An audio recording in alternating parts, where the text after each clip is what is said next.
In today's video, I'm going to teach you how to connect Notion to Zapier. Welcome to this step-by-step guide where we'll walk you through the process of linking Notion, the powerful productivity tool, with Zapier, an automation service that connects your apps and automates workflows.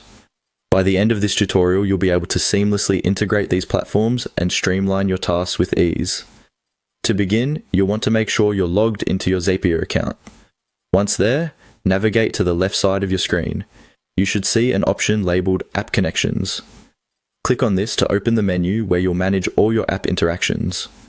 Navigating through Zapier is straightforward, but it's crucial to pay attention to these initial steps as they form the foundation of your automation setup.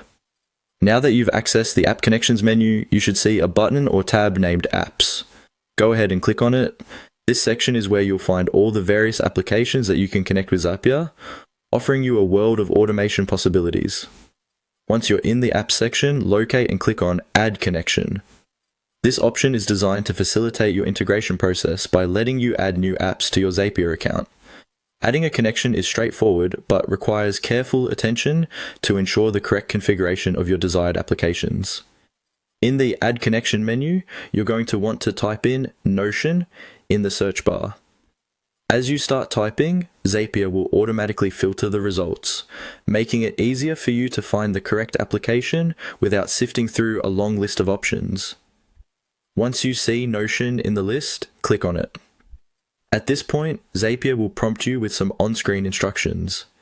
These prompts guide you carefully through authorizing and verifying your Notion account to ensure a secure integration with Zapier.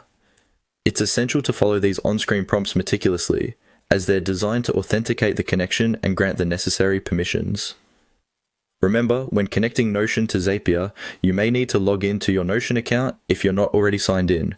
This ensures that Zapier has the proper permissions to access your Notion data and automate your tasks effectively. Always review the permissions being requested to maintain control over what information is shared between your accounts. And there you have it. You've successfully connected Notion to Zapier. With this integration, you can now create zaps that automate repetitive tasks, freeing up your time and allowing you to focus on the creative and strategic aspects of your work. Whether you're organizing projects, managing tasks, or gathering information, your integrated workflow will now be more efficient and effective. Thank you for joining us in this video.